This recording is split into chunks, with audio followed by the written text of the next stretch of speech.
Welcome to Tea with Tanya podcast. Every week, I'll be brewing up a perfect blend of public health stories, which will include maternal and reproductive health, career and academic advice, self-love, health, and wellness tips. Join me, your host, Tanya. I'm a public health professional working in maternal health. I'm a birth and postpartum doula, a placenta encapsulation specialist, and certified lactation counselor by day. And I'm your average tea-loving millennial and content creator by night. So pour yourself up a cup of tea and join me in the tea tasting room for your weekly dose of inspiration where you are the center of our conversation. This podcast is here to serve you. So come take a sip with me and let's start promoting positive living together. All right, welcome back to another episode of Tea with Tanya. Thank you guys for joining me here in the tea tasting room. And as you know, this month of April, we are going to be talking about stress on women's health, as well as balancing it all, juggling it all, trying to figure out how we are surviving with all the different responsibilities that we have in life. For me, as you guys know, I juggle being a doula, I juggle having a nonprofit, I juggle my 9 to 5. What else do I juggle? I juggle this podcast. I some days I don't know how I do it. And mind you, I don't have any kids yet.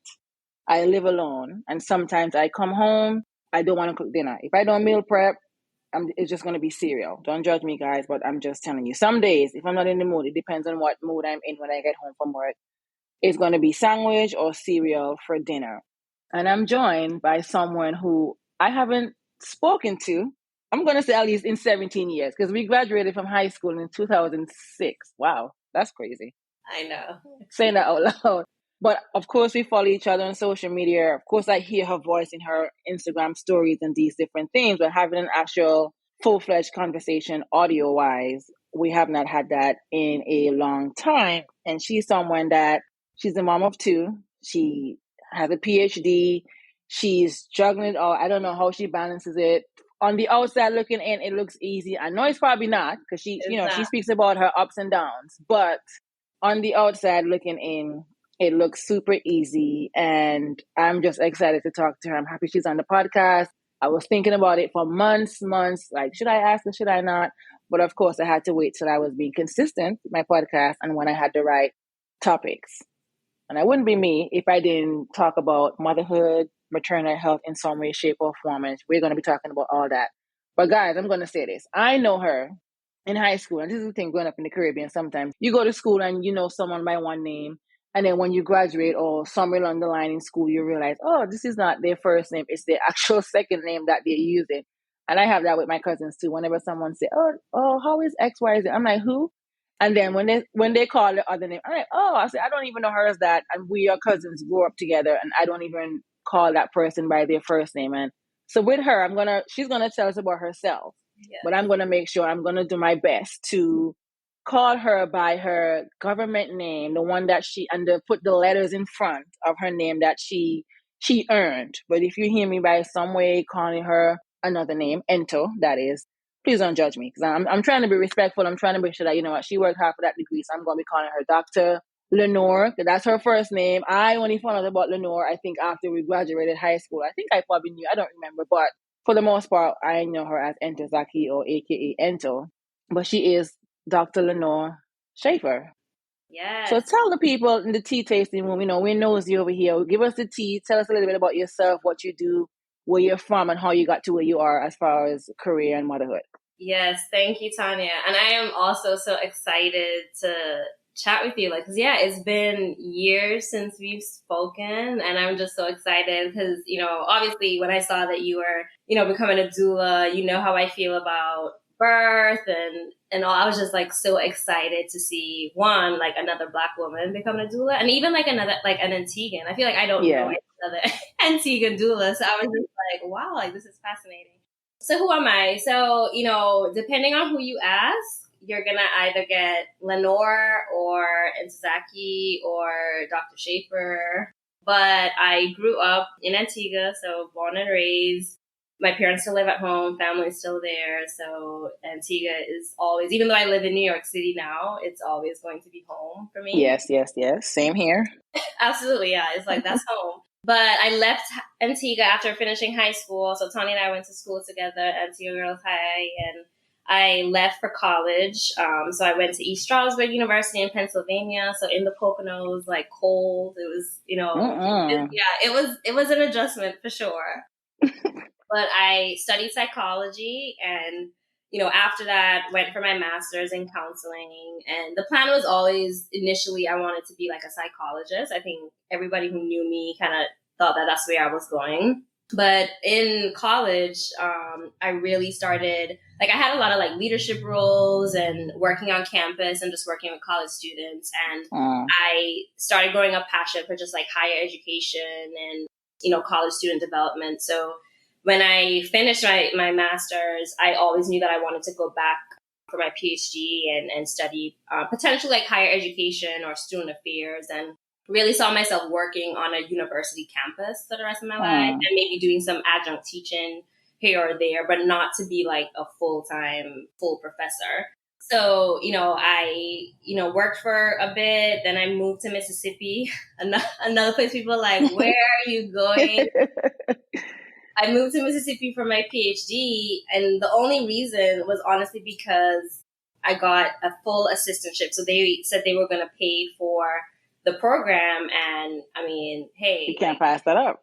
I know, it's like, it's not where I wanted to go. To be honest, I was just like, Mississippi, like, what is in Mississippi? But it's like graduating with my PhD with no debt that I accumulated there. It was like, okay, I have to do this. So I did that in my program, and while there, I met my husband, so that was exciting, and we got married. I finished my dissertation, which was another beast in and of itself. We have another podcast just to talk about that experience. Listen. Yeah, and then I was working on campus for a while, doing Title IX work, basically like overseeing the investigations into like college sexual misconduct. Yeah. Doing a lot of education on like sexual assault prevention for the students, and did that for a couple of years. And then, things kind of like lined up, and a job opportunity opened up for me here in New York City, where I am now, at a nonprofit, Restore. So this is an anti-trafficking org whose mission is really like to make freedom real for survivors. So I didn't come on as a director, but I worked my way up. So I'm now the director of our economic empowerment program. So nice. Thank you. Basically like overseeing our professional education and job readiness, job placement, entrepreneurship services. And so I work with a team. I enjoy being a supervisor and developing programs. And yeah, so that's kind of like what I do work-wise. And yeah, I'm a mom of two. I have a soon-to-be 5-year-old. Wow, time flies. I know, it's crazy. And I have a 1-year-old. He just celebrated his birthday in March. And they keep me busy, Tanya. But it's good. I love being a mom. It has its hard moments, which I know we'll get into. But yeah, I really feel like they're God's gifts to me, for sure. Yes. I'm listening to you, and I was like, wow, you see on social media bits and pieces, but realizing that you are a director, like that's major. So kudos to you for that. That's amazing. So I don't really feel bad now, because for me, and I forgot to mention, and I'm in grad school now. So again, I don't know how I am surviving. Like, who am I? I don't even know anymore at this point. But I will ask you, how do you define balance? Because I'm hearing, you were in the Poconos going to school, and you left from there, and you went to Mississippi on a full ride, to get your PhD. Of course, you met your husband as well, and you were working, especially what you said, sexual assault victims on campus. Well, so I want to talk about, before we get into that other question, what was that like? Because, again, guys, sometimes we're going to get derailed because we need to know what's going on in society. I mean, because it happens. We need to know again, and then someone who's working in that field, how the effect it has on your mental health as well. So what were, obviously without giving away too much, what was that like working in that field during that period of time? So, good question. Honestly, I feel like I managed it well because I didn't have kids yet. So when we got married, I mean, I don't want to say I'm smart. Like, I was like, look, I need to finish this degree. And I felt like adding anything else to it was going to like derail that. So, we didn't have kids until later. But, I feel like It was easy in the sense of I had a good, supervisor. And I feel like a lot of people, if you're working in stressful situations, which is like even now, I feel like I'm working with trafficking victims, and that's just, yeah, it's a whole other area that, can affect your mental health, and burnout. Right. Very, prevalent in this work, or just even nonprofit world in general. But I think if you're working with a team or a supervisor who has a trauma informed approach where mental health is important, and they're making sure that you're not over capacity, and you're doing counseling if you need it. Like, I felt like I got that, and we met weekly at my not restore at USM, and I still do that here at my current job. So I felt like I had people who cared for me, and Okay. it was easy to manage, the job.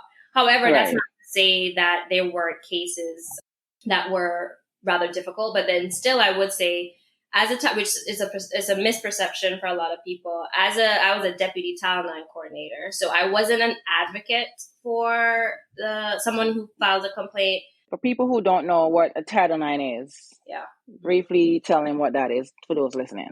Yeah, so Title IX is a federal law that basically prohibits sex discrimination, and it includes, sexual assault, sexual harassment. And there have been a lot of changes throughout the years, because as different administrations come in, they can, come in with different tweaks and different rules and regulations. But basically, every university, any institution that receives federal funds, and most colleges and universities do, have to comply with this law, and they have to have policies and procedures in place to make sure that they are, implementing it appropriately. So I worked in that office, and basically I assisted the Title IX coordinator with overseeing our policy. So if somebody, let's say, was assaulted at a party, a frat party, or harassed in some way, they had our office to come to, and they could file a complaint with us and basically say, hey, this happened to me.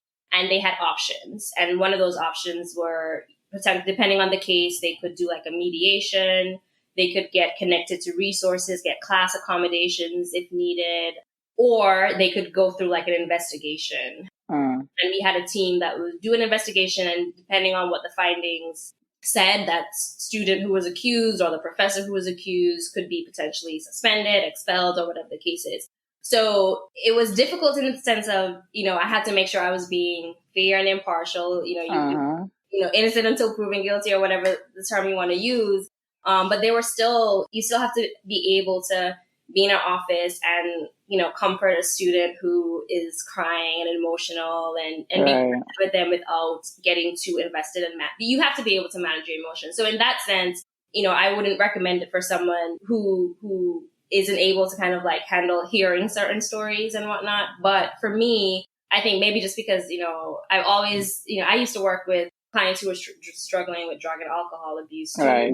So I think it was, in other words, it was less challenging for me, given that's what I was doing before, but still obviously hard, because, students came in, and a college is supposed to be a place where people are learning and growing, and you don't want anyone to ever experience something that derails that, but it does happen, unfortunately. Yeah. I'm listening to you, and I'm like, wow, yeah, of course, amazing work. But I'm thinking, for me, I run an organization where we're trying to end period poverty, but also provide education and resources for reproductive health. And eventually we'll have a maternal health arm of the nonprofit, one step at a time. And then in my day job, I work with pregnant and postpartum mom, especially those who are in, underserved communities. And it's a lot of hard work. Sometimes it's a lot. Sometimes I'm bringing work home from an emotional standpoint. I'm like, when I first started this job, I was going to work. First of all, I was commuting 3 hours to and from before I moved to South Carolina. I was driving from Georgia. So I was getting up at 4 a.m. in the morning when I first got this job to get to work on time for 8 o'clock. It was a mess. I had no life. I was just getting home, taking a shower, going to sleep. I had to move. It is what it is. I am flourishing where I am now. So it's a blessing, and it was meant to be. But I often think about how to find a balance between work, then trying to leave work at home, then coming home, trying to record a podcast episode like we're doing now, or trying to work on my let's say my doula business, if I have a client, if there's documents I need to send out, or if there's things I need to put together to educate, and then especially my baby, which is my nonprofit, trying to work on getting grants, all these different things that requires it to be successful. And sometimes there's some days I'm like, you know what, I cannot do this. Like, why am I doing this? What's the reason behind me doing it? And then the very next day, God, he's funny. Very next day, someone is saying, oh, I'm inspired, or XYZ, you did that, or whatever. It's just so crazy. But we have that. But for me now, as it relates to balance, because I often thought that balance was a bad word. And when I said that, because it's like, what is balance? There's no such thing as balance. I remember going to school, working at the hospital, and going to school because you're trying to get experience so that when you graduate school, you have that experience afterwards, and everything is, you have to have this experience, XYZ. And I remember trying to figure out, is balance even a thing? I know that I'm getting older. I hate saying the word older because I'm like, in my mind, I'm 12, but we are though. we are getting up there in age. We are up there in age. So for me now, balance is being able to, one, delegate. Went ahead and I got me an editor for my podcast, because if I didn't have this editor, the podcast probably would not be a thing right now, to be honest with you guys. Like, it would not be a thing because I cannot figure out where I'd find the time. Every day I'm thinking, if I didn't hire Rue, if Rue and I weren't working together, what would have become of Tea with Tanya? And that's a real question. So balance to me is delegating, finding someone who can help you. So I have a podcast editor.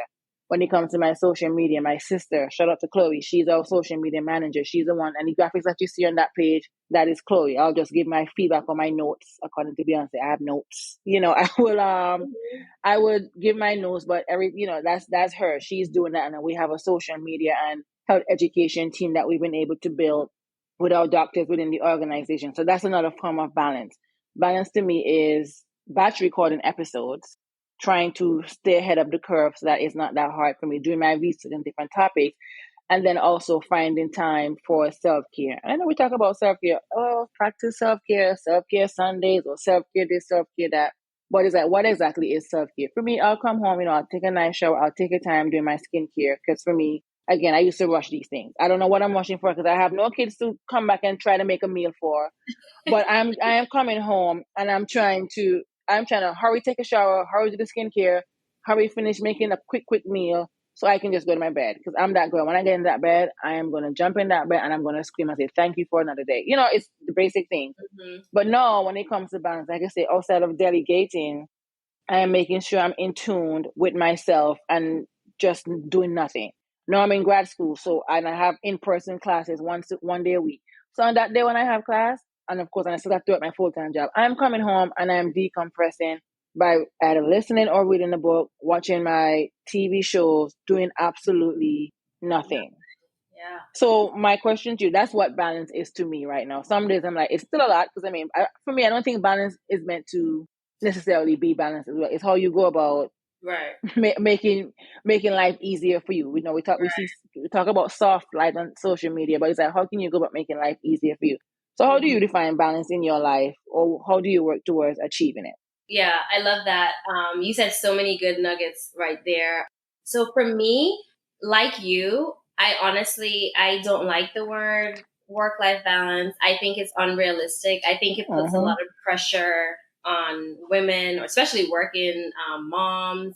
So I prefer there's a movement. And I think the pandemic was horrible, but I would say the pandemic it brought some good in terms of, I think, shaping the way people see work or life. So I prefer the word like work-life integration, or I've seen some people say it like work and life fit, right? So for me, it's like, I'm not trying to achieve this balanced life, but it's like, how can I have my home life, my work life, my friend life, social life? Like, how can I have all of this integrated?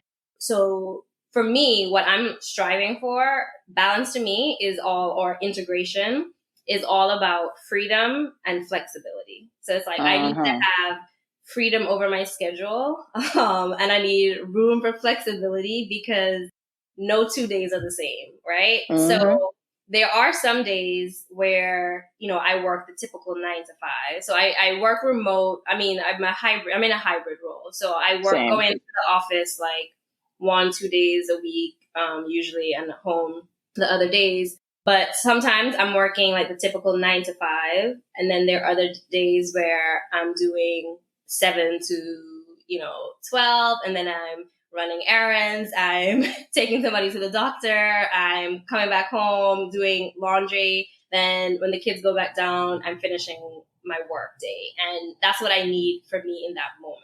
And I feel like it getting there where I saw like, oh, I had some flexibility. And I think my job, like where you work, so not everybody is going to have this ability to do that. So it really does make a difference. But I think for me, I tried so hard to have this like balanced cookie cutter life where it's like, okay, 9 to 5, then dinner's supposed to be done by 7, and then or 6:30, and then the kids need to be. And I was trying to do this, and I was just like, this is like driving me insane. I'm losing my mind. It's like I'm basically following everybody else's that part, yeah, model, what I see on social media or what I see online or on these blogs, trying to make it work for me. And the reality is like it doesn't, because my kids are different, because we live in New York City and that's completely different. It's like there's like so many different things. So I'm looking for that flexibility and that freedom. And I'll be honest, I'm still growing in this area, but one of the things you mentioned, you talked about delegating. For me, also like similarly, outsourcing. I try to outsource as much as I can, and realize like I don't have to be superwoman.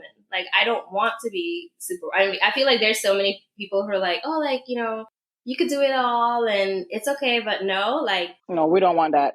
I know if I can order like Amazon delivery, Instacart, all these things are so good, because they pick horrible fruit, so I might still try to like go to the store and buy my own fruits. But if I save so much time just by like having, this delivery, and I don't have to go to the store. So while that's happening, I can finish up some work or do whatever. So I'm all about outsourcing. I'm all about women eliminating the word balance from their vocabulary. I'm all about, finding a community, a village. I feel like one thing that I do think is different, and I've had to talk to my mom about this a lot, and we can get into it more, but it was different for her when she was working and, raising kids, because she used to drop me and my sister off to my grandma's house. I was like, and my grandmother used to cook. So it's like, you didn't even have to come home and cook a meal, whereas, It's so funny you said that, because I was having a conversation with someone today, and I remember, I think we were talking about we need to move away from being individual, of this individualistic idea of what family life is, or what we need people to survive.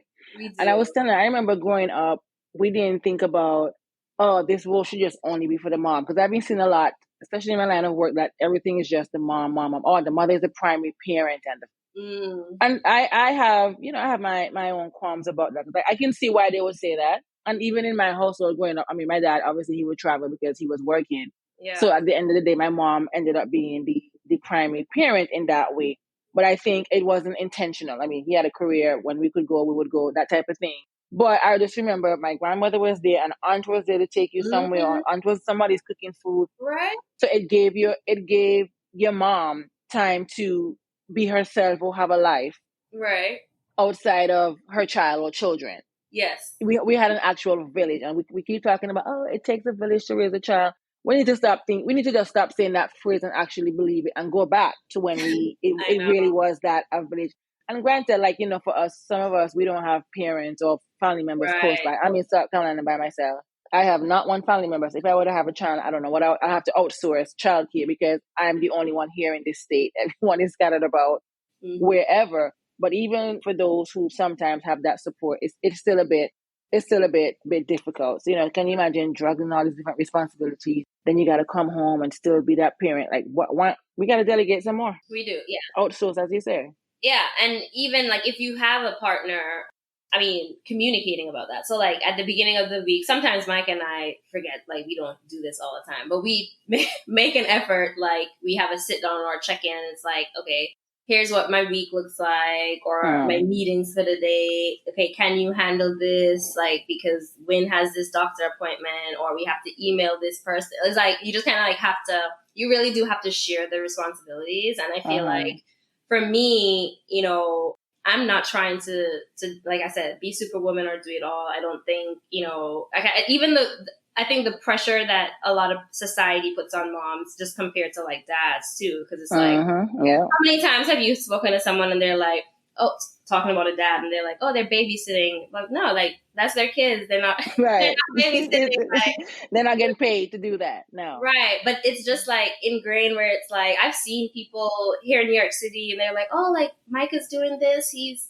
taking them to the doctor. He's like, he's so involved. I'm like, yeah, like that's his children, you know. Yeah, So, exactly. but I mean, I get it because it's like not what people are used to, I guess, which is sad. But I do think we need to kind of like shy away from that because it takes two to make children, so it should take two to raise. Whether or not you're with the person as a significant other, I still feel like it should be shared responsibility. It should. It should. And I want to switch gear a little bit because I know I wouldn't be me if I didn't talk about anything maternal. I can't help it sometimes. Of course. But so you're juggling your career, doing amazing work, and then you have to be a mom, and then you're a wife, and then you have an almost 5-year-old. You know, she was born in the best month. We know May is the best month. Yes. And then you just had one that just turned 1 year old, and it's just like that's crazy. Tell me, what was it like navigating like postpartum? Because you're going through the postpartum period, probably gotta go back to work. So how was that? What were some of the biggest challenges that you faced having one child before, and then bringing another one into this world? So it's, your responsibilities are now doubled, if that makes sense. So how did you adjust and adapt to that change? Good question. So, well, on the first thing I'll say, my postpartum experience this time around was a lot easier in some ways and still more challenging in other ways. So, for example, with Amar, obviously it's my firstborn, never did this before, but I also went back to work sooner because Mississippi didn't have paid maternity leaves. So I used whatever I had for my vacation, and then I had unpaid time, but 12 weeks was the max that you could take. That was really hard for me because I was like breastfeeding, and I still managed to breastfeed for around 17, 18 months of Amar, which was phenomenal, which I was happy for. Well, kudos to you for that. I know, but I dealt with so much mom guilt with Amar because it was hard for me to focus at work, trying to pump in between, like, worrying about her. Yeah. Like it was really hard. And then also it impacted my marriage too, because again, like we didn't know what was going on. So it was like, we didn't know each other as parents, and we were still trying to like figure that out. So that was really hard. This time around though, it was a lot easier because we did this before. I also think there was like a sense of maturity. Micah was definitely more, invested and like attentive to like what I needed. Right.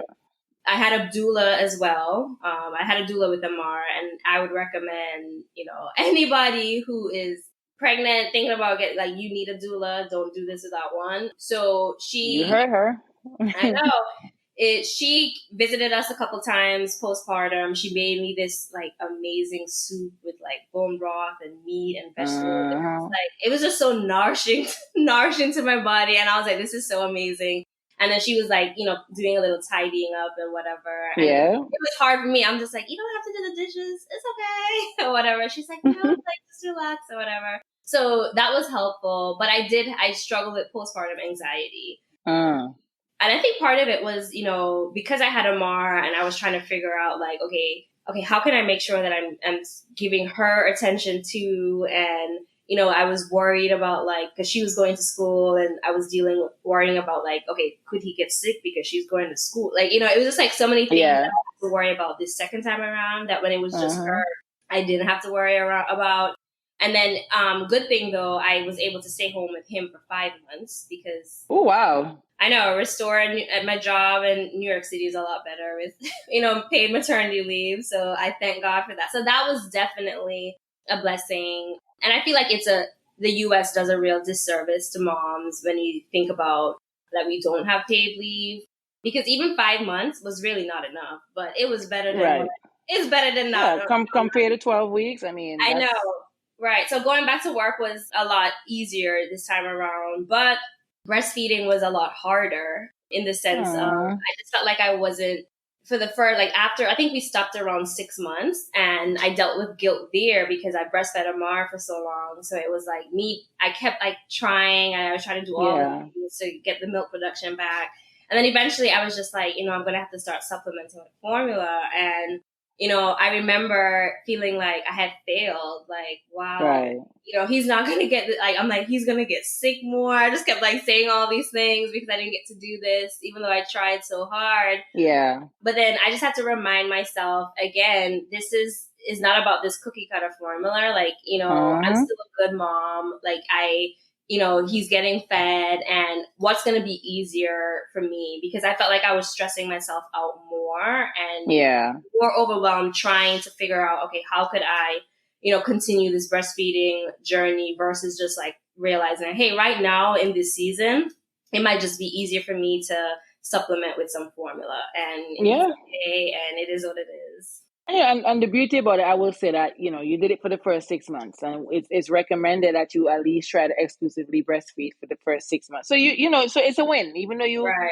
right, you did 17 to 18 months, you did that, and because even at 6 months, that's when you start supplementing anyway, like, you start introducing solids. So right, yeah, you did the best that you honestly could, and kudos to that, because not many people can have that experience. yeah.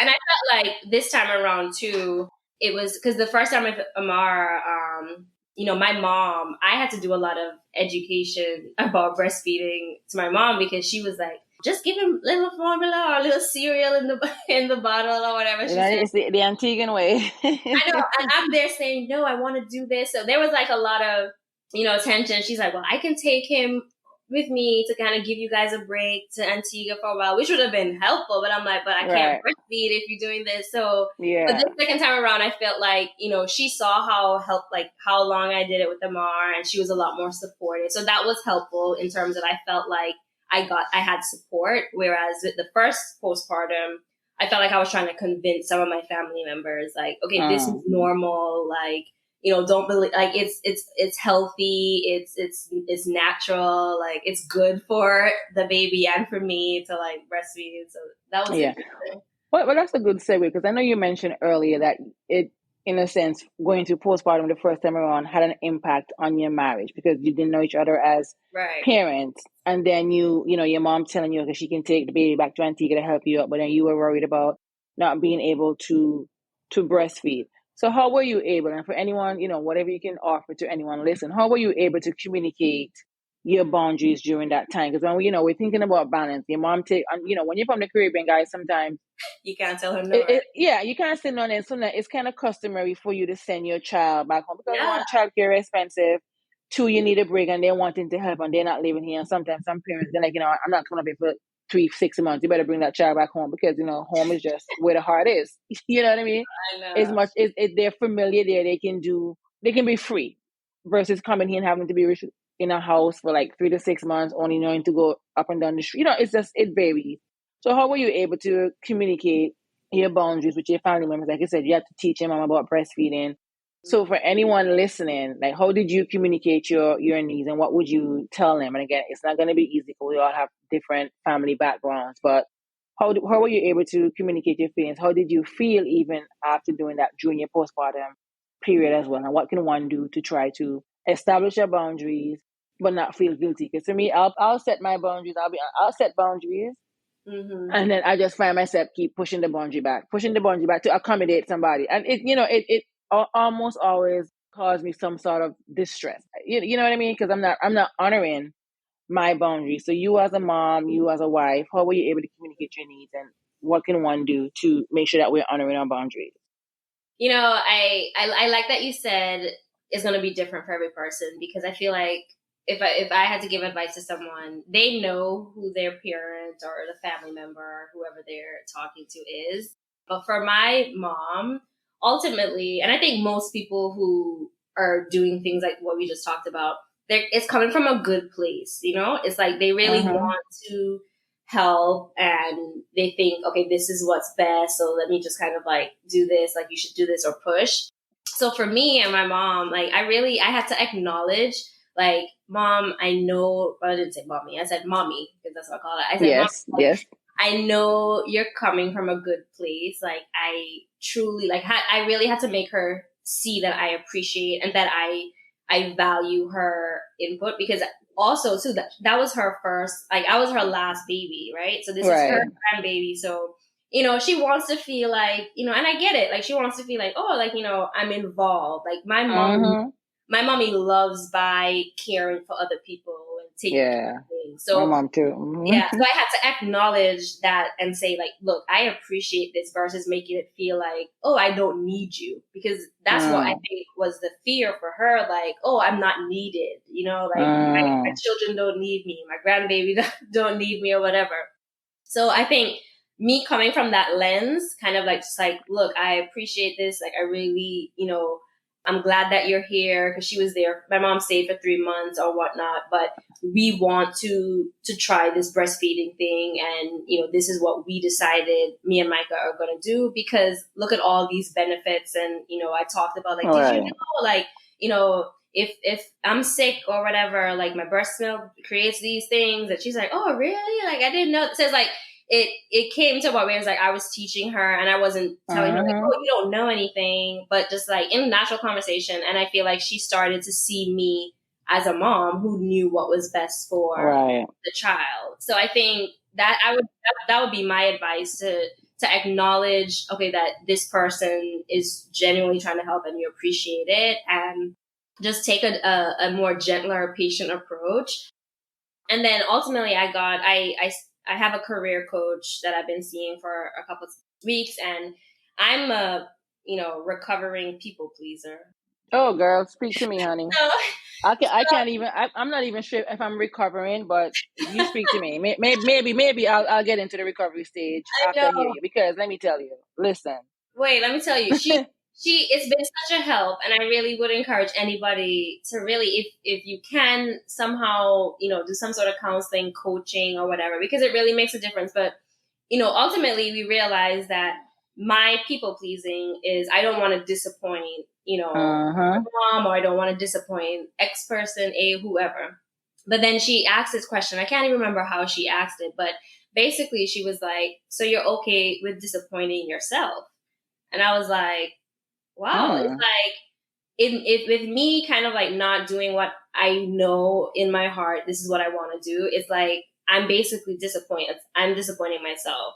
Somebody is still getting disappointed. So it's like, for me, that really put things into perspective, because it's like, I can do all these things and trying to, please everybody else. But then ultimately, how is that bringing me joy? And then what type of, message or example am I even setting when I think about like Amara and the message, like, how would I feel if it was like Amara was doing all this? And I think that helped me, because it was like, no is a full sentence. No is not a bad word, and I feel like the older I get, and definitely since when I have been a lot better with like sticking to boundaries, because I had no problem setting boundaries, but I've been better sticking to them.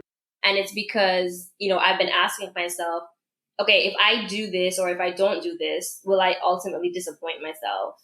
And depending on how that question goes, it kind of like gives me some answers. So yeah. See, it's that part for me. So now I'm going to have to consider that, because my therapist even told me this before. But sometimes I just be bypassing what my therapist telling me. Guys, do not do this, because things are not going to happen overnight. So we have to understand, even though some of us may be in therapy or seeing a counselor or career coach, whatever, life coach, whatever it may be, it's a slow process or progress when it comes to healing or just understanding. Because for me, I'll just bypass. But when I'm thinking, me being a people pleaser, I don't want to disappoint this person, then I end up being disappointed most times. So no, I've been okay with saying no. Some days I struggle. When the road to recovery, is a bit challenging. Sometimes I struggle a bit with that, but then I realize also, when I just say no is a complete sentence. So when I'm saying no, before I would say no and then have an explanation. Oh yeah. And I'm like, girl, why are you jumping through all these hoops? If you're saying no, it's no. Why do I have to go back and say, well, this is the reason why I'm saying no, or I'm trying to find some sort of excuse, and then I end up moving from that no into a yes, eventually, and you don't even realize that you're quickly agreeing to do something that you did not want to do, Sometimes people can be manipulative too, but that's a whole different conversation for a whole nother podcast, It's very, yeah. So it's, no is a full sentence, guys. Don't, when you set your boundaries, you definitely want to stick with it.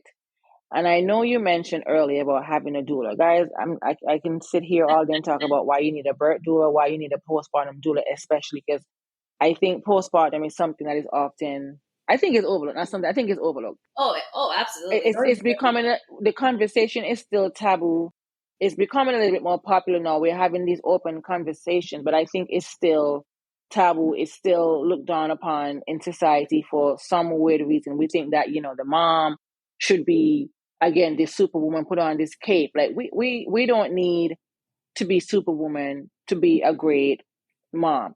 So with you saying that, I wanted to ask, what resources or support system did you find, if you used any, did you find most helpful? And in your line of work, even though you're dealing with sex trafficking and these different things, what resources did you find helpful?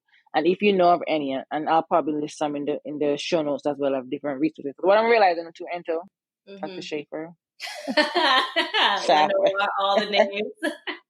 What I'm realizing is that people don't know what's out there for them.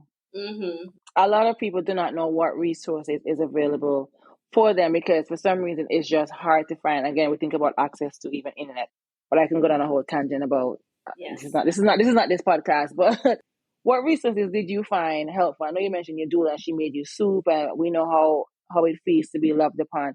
But thinking back to people who may not have the support that you have with your parents. Your mom came and spent 3 months with you.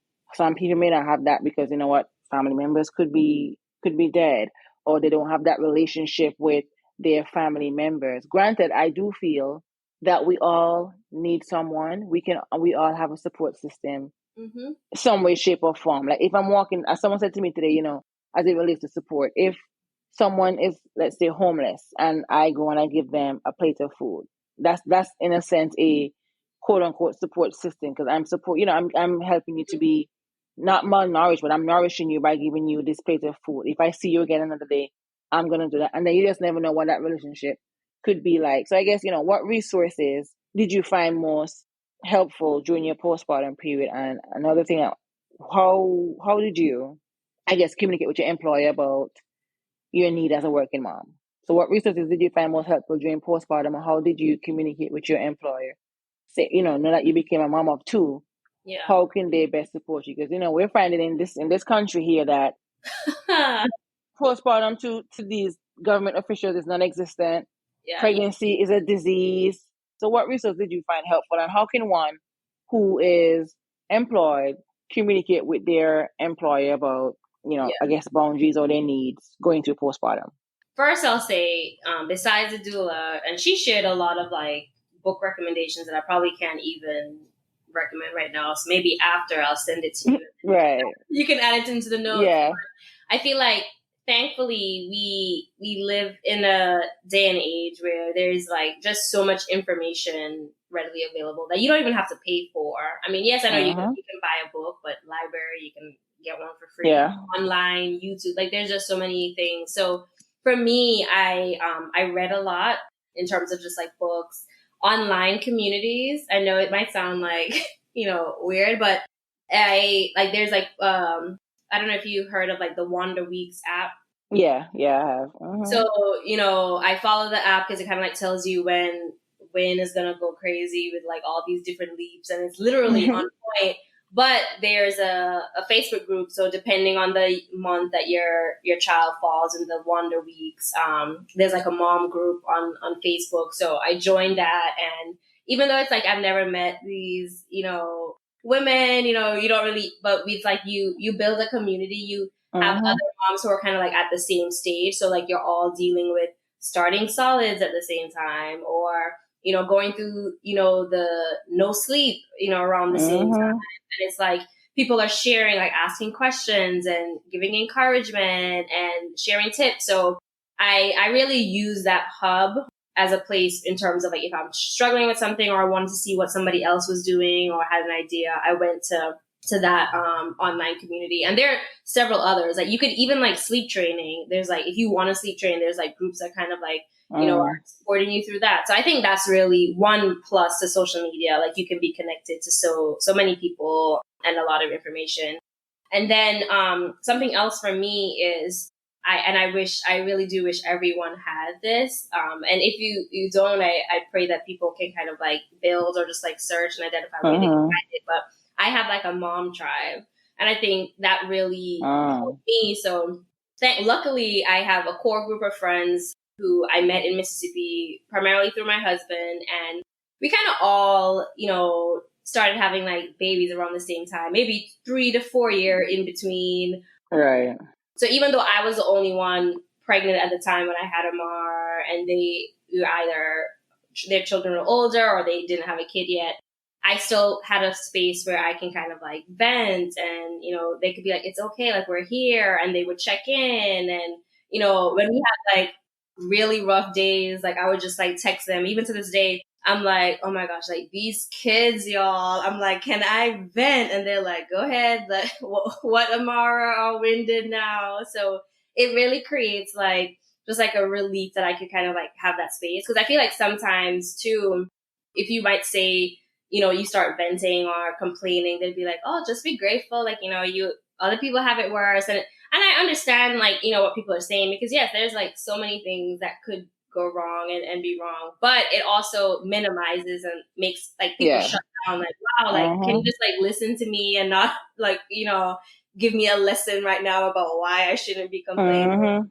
So it really created a safe space, and I think everybody needs that. So whether or not they have kids, I don't think that even matters, but just like a core group of women, people that you can just be free with, and it's okay, and you don't have to have the filter of like, oh my gosh, I love my kids all the time and everything is great, or listen, life is perfect. But no, like life is hard. Like I just want to like, tell everybody, leave me alone half the time. Like, yes, that's okay. And then the next day I might be fine, and I love everybody, and it's ups and downs. Yeah, it happens. And I think for me, because I know you mentioned having that core group of friends that you can vent to and ask. Because for me, sometimes I want to ask the person. I don't always do it, I'm gonna be honest, but I like the idea, and I sometimes when I do ask the person, what space are you in now? Do you have the mental capacity? Because I've been on the receiving end of things where a person will just come and dump. They'll ask, how are you, just to ask that question, because you know what, it's a question to ask. I'm noticing when someone asks me how I am and I give them the real authentic answer, they tend to bypass what I'm saying, and then the conversation can become about them more. So I'm like, what, I don't, at this point I'm good. When it comes to certain people, I'm good. You don't need to know if I'm having a stressful day, if I broke down in tears, it's fine. Yes. So I like the idea of finding that online community too, because I had someone said to me, it might have been today or yesterday, that, oh, I don't have any friends, I have no one who I can talk to. And I remember recommending them to a Facebook group that I'm in, which is, it sounds crazy, but we're in 2020. COVID has taught us one thing, that things can be virtual. We don't need to be in person anymore. We have all these different dating apps. Like, let's be for real. Like there's an app that I'm a part of. It's called Poppy Seed Health, and there is an online community and an app where you can talk to a doula if you're experiencing law, whatever you need. So you have that. You have that. And the founder, she's from New York. You know what? New York is just doing big things. Yeah. But you have these different online communities. I've met people online that I've become close friends with. I've never met them in person. I have so many Instagram friends. I'm like, oh my God. I have a really good friends to the point that we've migrated to WhatsApp. We've migrated to WhatsApp calling, video calling. She's in England. Never met her day in my life. The girls trip. Y'all gonna be planning girls. Listen, and I told her, I said, the next time I come to England, we're gonna do what we have to do. So it's just, again, because I used to be skeptical. I'm not gonna even lie to you. I used to be. I'm like, online, you can't trust these different things. But like lifetime movies. Because you watch too many Lifetime movies to know, but it is a real thing. And I always try to tell people, especially you guys on the podcast, that it doesn't. Social media is not always bad. It has its, just like anything, it has its ups, it has its downs, but you can create and cultivate a community of supportive people just to hear you rant. Absolutely. Just to hear you say, this child is working my nerves. I just say, take that filter off. I can't stand this child today. And then 2 seconds later, you're hugging the child. You know what I mean? It happens. But hearing you say that, because I'm realizing now that again, when I'm going to work, then I'm in grad school. I don't know why I thought that was a good thing, but one thing about me, I'm gonna do what I have to do, Get it regardless. done, Like girl. what I'm gonna go for what I want. But I realize some days I'm stressed, and this is just my first semester, so I'm literally just not. I'm just getting my feet wet right now. Mm-hmm. But I'm just thinking on days where it's challenging. Like I think I put something on my Instagram story yesterday. It was like, every day I go to class, every Wednesday I go to class, I'm questioning myself. Mm. Do I belong? Because I've become the quote unquote older person Ooh. in the class now. Oh Because back in the no, day, Tanya. I was in the class with my peers, and I have people who are like the same age and even older in this class too. But I've become that you're the older classmate. The non-traditional student. Yeah, I've gone up in age now. Because like I said, in my mind, I'm like 16, 17. Yeah. So I forgot, like, girl, you know what? No, these are people who are way younger than you. But I always question myself then. But if I'm having a stressful day, because sometimes my work it can be super stressful. What I'm going to do, I'm going to come home. I'm going to have some tea because I'm Antiguan. It's called tea with Tanya. Like I have, I don't drink. if I don't have tea, listen, girl, No, I really? like chocolate milk.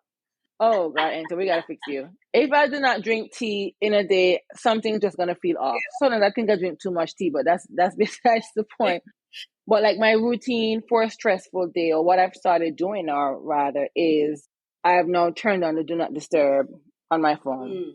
I have never in my entire life I've done that. Like I need to know. I need to be in the know. I need to know what's going on. I need this. I just Mm-hmm. because I'm nosy too. But I just want. It's like, but it was interrupting my sleep. Every Instagram notification, every Twitter, every Mm-hmm. notification that came in, even when I'm sleeping and I heard my phone vibrate, I would get up and check. And then when I open that phone, I end up on some sort of social media app, and then here I go scrolling, and then it's messing up my sleep pattern, right? I feel like I'm so long-winded. I'm getting to my point, guys. But no, what I do at 10 p.m., that do not disturb notification goes on, unless you're not my immediate family, like my parents or my sisters, Yeah. or like Right. my best friend, because I need to know what's going on. I'm not going to hear you. It's going to be tomorrow. Mm-hmm. Mm-hmm. Or the only time I'll do is if I'm on the phone opening that same app and I see something, if I think it's worth responding to, I will. But I've gotten to a point now because it used to make me stressed out, Mm-hmm. trying to answer to everybody. And of course, when you have different businesses, you want to make sure that you are responding in a timely manner. But again, boundaries, not respecting my boundaries. So I guess what I'm trying to ask is, because when I come home, I'm taking my shower. I'm actually taking my time these days doing my skincare. Mm-hmm. I'm preparing a meal because some days still, guys, it's gonna be cereal. It's gonna be some cheese pastry from Trader Ooh, I Joe's. love it. But for the most part, it's so good, right? But for the most part, I'm trying to establish a routine so that when I'm having stressful days, I'm doing no work. I'm not doing anything podcast related. I'm not doing anything I'm not doing anything. I'm coming home. I'm eating. I'm not even responding to any messages, even if it's before 10 o'clock. I'm not responding again unless it's not my sisters, and even then, I'll tell him, you know what, guys, I'm having a low day. Let's just talk tomorrow because we can talk. We'll talk until the next day. I don't know how we're functioning, but you know what, whatever. So I come home, I do that, and I put on my TV or I'm reading. So what do you do? Especially, as a mom, you're a director of a program, you're a mom, you're a wife, and you're a friend. You got siblings. So what do you do after a challenging day or a stressful day? What do you do Mm-hmm. to like decompress? Yeah. Ooh. Like I said, I'm coming home. I can decide if I want to cook or not, or I can run to the store and buy me something quick. You, on the other hand, you have two kids that you're trying to create a, balanced meal and healthy eating habit. Not all the time, girl. Well, talk about it, because some moms they want to hear. Because in my mind, I'm thinking Ente over here meal prepping, making sure there's no the children are getting this type of food. So let me hear about it. So, The lies social media tells. listen. So how do you manage that stress or that overwhelming feeling of not in the mood to do anything, but you have two kids you got to take care of? Yeah, yeah. That's real. If I hadn't, so as I try to be proactive, so to account for those days that you're talking about where it's like Right. things go wrong. So on Sundays or Saturdays or whatever, I do try to do like, okay, what meals am I gonna cook? Try to have as many crock pot meals or one pan Mm. meal. So it's like literally I'm putting everything on a pan, seasoning, whatever, and then just Yeah. oven.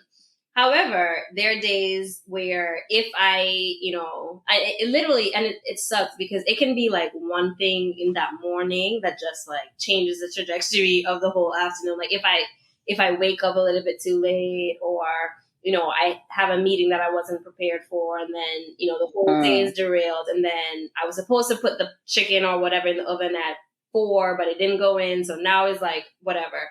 So there on those days, honestly, I feel like I do the bare minimum. And for me, I had to come to a place where it's like I give myself grace because I'm a woman of faith and recognize like, okay, this day didn't catch God by surprise. So even though it's giving me anxiety, it's gonna be okay.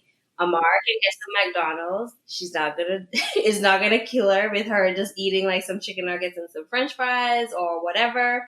When I can buy a pouch or, he's still drinking milk or whatever.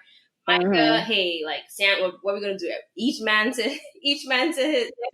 Yeah, listen. And I mean, just keeping it real and just doing the bare minimum so I can get the day over with. And that's what we do. I mean, thankfully, I feel like, we're on the same page enough where, Micah is willing, if he's able to, he can okay, well, I'll cook because he has some flexibility too in his job, which is right. But there are definitely days where they're not getting that balanced meal. I'm not cooking and I don't like it because, then it goes into I'm still trying to stick to budget and eating out is expensive. We're doing that all the time. So, that doesn't help. But, those stressful days, I do the bare minimum. I get in front of Netflix after whenever, I make sure I stick to the kids' schedule, So it's the sooner I can get them down, that's going to be good for my mental health. So Micah might say, okay, I'll do Amar or do Win. So we usually take turn, tag team.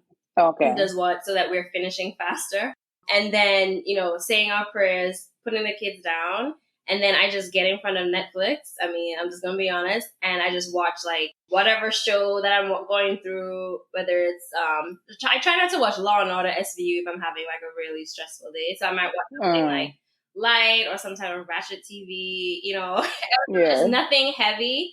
And I just watch an episode. I also are not answering any phones or just kind of getting off social media and just, doing something with no brain capacity at all and going to bed as soon as I can that night and just starting over the next day and saying, okay, tomorrow's going to be another opportunity and I'll try to get it, have it a little bit planned out. But I literally just try to get through the day because it's hard. And I think the minute I stopped trying to, have this idea of what each day needed to look like, I think it gave me that freedom where it's okay, it's not gonna be perfect every day, and and Amar is not complaining about eating chicken nuggets and French fries, so it's okay. And I love that. Yeah, it's true because it's yeah. And my mom, she might be like, "What y'all cook?" She likes to ask, "What y'all cook for dinner?" I'm like, "Well, it must be an Antiguan thing because it's always, and I do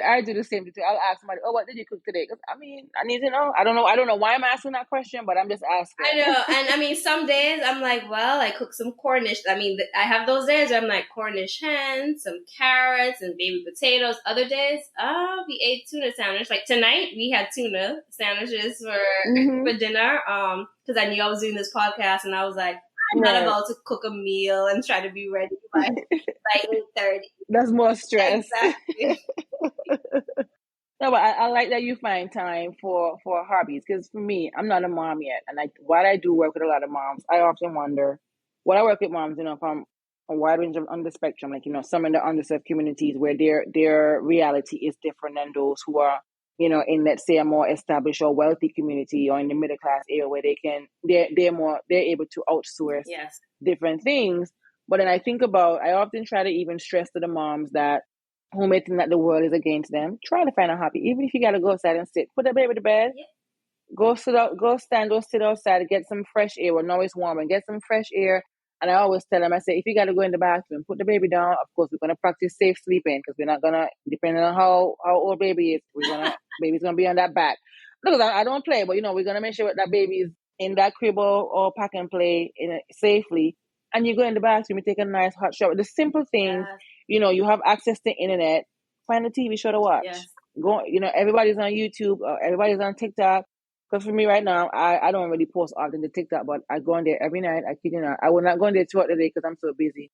But every night I'm on there either watching somebody cleaning their house, or right now I've gone down the TikTok rabbit hole of skincare, like watching someone get a massage or like the little hydro jelly mask. And it's just, to me, it's just soothing. It is soothing. So while it sounds crazy, and okay, let me say my prayers before I go to bed, when I end up on there, even though my do not disturb is at 10 o'clock, but you know what? You can't disturb me. I'm disturbing myself.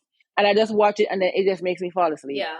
Which is so crazy. Yeah. So it's just making time. It doesn't matter to me what your socioeconomic status is. Sometimes, again, everybody's reality is different. Yeah. But once you're able to incorporate some sort, even if it's 10 minutes, I say if it's 5 to 10 minutes, I say you'll be surprised how long 5 minutes is, given your situation. Yeah. You know what I mean? You would be surprised. Yeah, I love that. And I know we were talking about self-care earlier because I also recently started taking care of my skin, because before I feel like I was like, you know, the bare minimum. I can't. Yeah, right. But no, I got some Fenty products, and it really, I look forward to it now.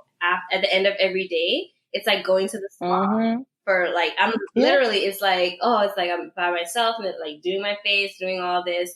And, you know, I don't get my nails done like all the time. I usually like treat myself every so often. But even if someone can't afford to get their nails done and if that's like enjoyable to you, like, you know, just painting your nails while you're watching a show, get some nail polish, or, you know, painting it. I think for me, it's like, I think it's so important for moms to do something for them that's outside of their children. Speak on that. Yeah. Outside of their family, because I see so many moms in particular who like they become a mom, and I understand, I love my children, Tanya, like I would do anything for them, but literally their world becomes their children. And it's like I do see, you know, they're struggling, because it's like you're dealing with this tension of, you know, I'm trying to hold on or do, you know, XYZ, but I feel like I need to be here, and it's like you just lose yourself. And then eventually, this is my thing, eventually your kids are gonna get older and, you know, they grow up, or,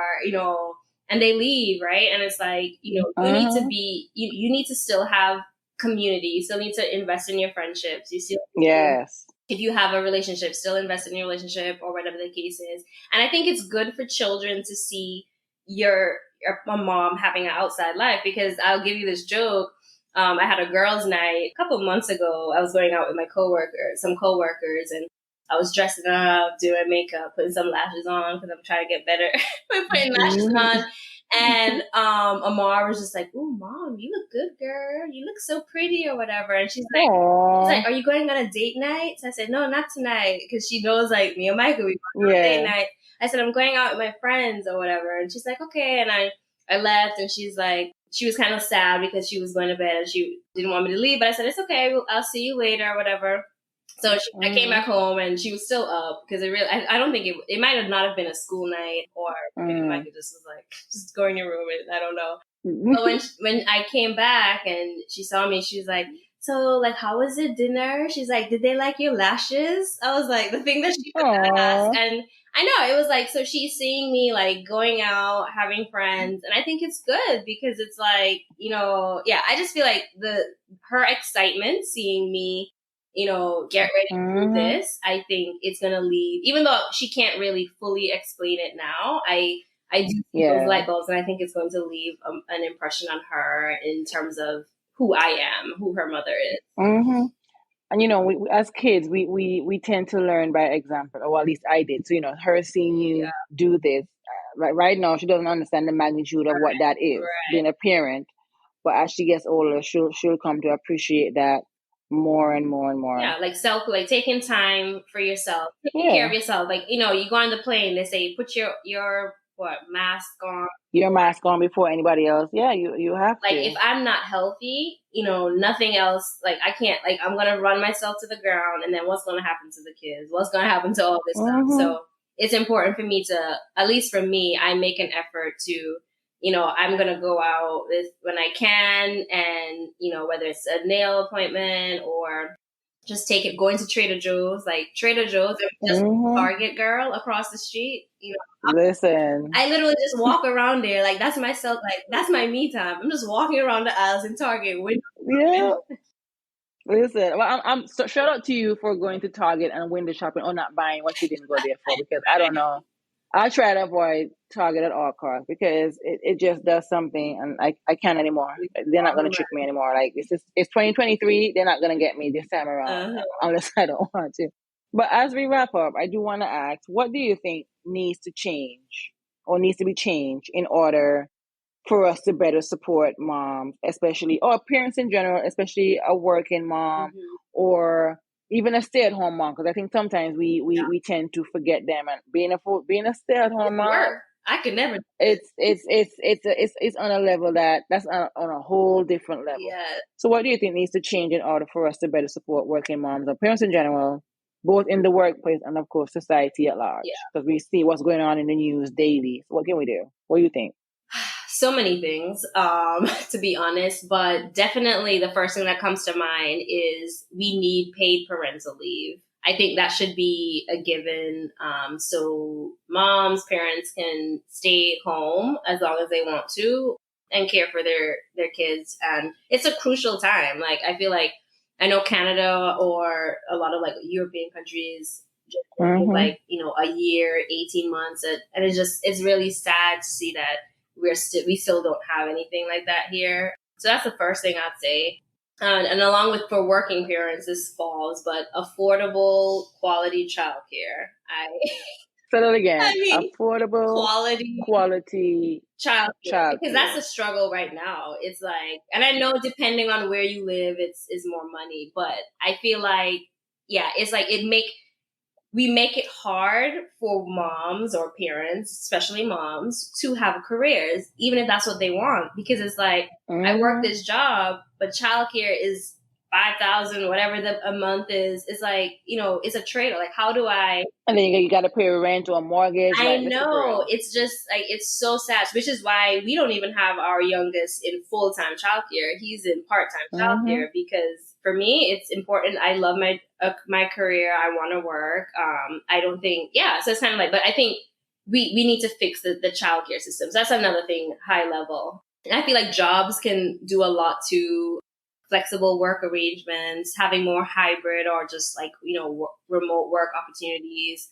And not to cut you off, but having more hybrid because again, I just don't understand why. Because I work hybrid too, but Yeah, again, the pandemic has taught us that it is it doable. is. Women, especially women or even moms, Yeah. life could be so much better for both an employee Yeah. and family if we would just I implement. know. I feel like you increase productivity because you don't have to worry about commuting. So people save in time for commuting. So it's like you have more flexibility. I can start. It's like for me, I think it's just a no brainer. But We're much more I productive. know That's what we are. that's me. Well, go ahead. And then also along those lines, just I feel like providing, more like mental health support for employees, like Mm-hmm. benefits. I feel like our healthcare system, just in general, I think we can, we can do better there. So, but these are big problems, but hopefully, we'll get there. I'm trying. I'm I trying. I'm know trying. you're doing great, girl. And then when I'm trying to think specifically for like stay at home moms or just other things that we could do. I mean, I would say I feel like, I mean, I don't know if this fits here, but I just feel like there's so much comparison, among like motherhood parent, like how people choose to Mm-hmm. mother or parent, and it just puts unnecessary pressure on people. So Mm-hmm. I feel like society, and I do think social media, we talked about the pros of social media. I do think this is a huge con of social Uh, media where we live in this influencer world where it's so easy, which is why I unplug sometimes from social uh, media, but it's so easy to look at, some of these like influencer type moms, and you see what they choose to present, and some people choose to mm-hmm. present more than others, but it can leave you feeling like, okay, I'm not doing enough as a stay at home mom. I'm Or, yeah, incompetent or yeah. or I'm not doing enough as a working mom, or whatever the case is. So I feel like we need to realize as a society that, motherhood looks different on everyone. Like there is no one Mm-hmm. way to be a mother. As long as you are, taking care of your kids and they're safe and it's a healthy environment, like give people the freedom to do these things without judgment or feeling like, oh, this is the way to do it. And if you're doing it any other way, Mm-hmm. you're doing it wrong. So I would love to, I think something along those lines has to change as well.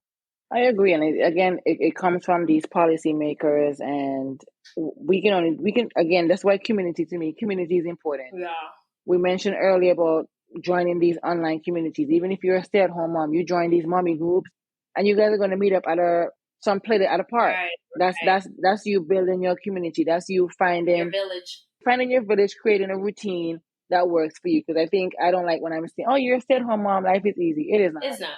Can you imagine being around your child 24/7 without even a break? Girl. I mean, let's be for real. It Like I know I would probably lose my mind. It is. It's. I mean, right now I'm already like she's gonna be on spring break, and I was just like, wow, like she's home all week. So I took off 3 days because I was like, there's no way I'm gonna be able to like work and but it is a lot of like women who are choosing to stay at home or they have the privilege of staying at home. Did I find it? They're not. It's not an easier thing at all. It's just what works for them. Like everybody, like motherhood is hard regardless. It's just different types of hard depending on who you are, where you are. Yeah. Yeah.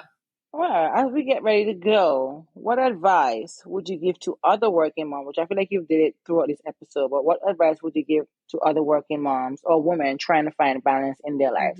Again, we know we don't really like the word balance, but how can we create? How can we create a life of ease in a sense as a working mom and as just a regular mom, even like me, in society? My number one advice would be to get to know yourself and listen to like your inner compass to find out what does balance look like for you, whoever that woman is. Because I can list all the things and say, do this or do that, but I don't want to say that because it is so, it doesn't look the same. But I think what will send that person in the right direction is if they just take the time to, check in with themselves, reflect on some questions. So questions like, what is it that I need or pursue in my life? Like what brings me joy? Like what is it what's important to me? What gives me anxiety? Like what are my triggers? Like when am I easily stressed or when am I, in a state of ease? So kind of just like responding to some of these questions, journaling, writing them down, and then reviewing that, and kind of like looking out to see, okay, what's important? Because I feel like if you can answer those questions, then that determines, okay, so if these things are important to me, then I know I need to pursue a job if you choose to work that has these flexibility. So if I'm applying to jobs that don't provide whatever the hybrid is or, flexibility, then I know, hey, this is not something I want to pursue potentially because it's not going to give me this flexibility or whatever I want my life to look like. So I think that's what has really helped me, because I feel like lately I've really been like looking ahead to think, okay, what is it that I want my life to look like?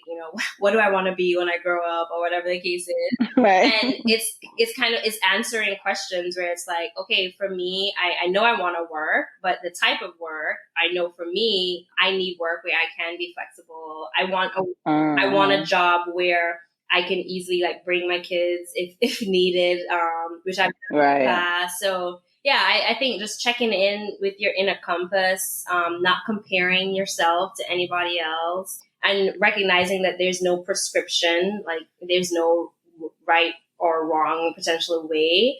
But yeah, just like getting to know you. I think you have to get to know who you are and, go from there. Yeah, and what a great way to end an episode. Knowing who you are, checking your moral compass, and then just creating those boundaries. Yeah. Creating those boundaries and sticking to them, and remember that no is a complete answer.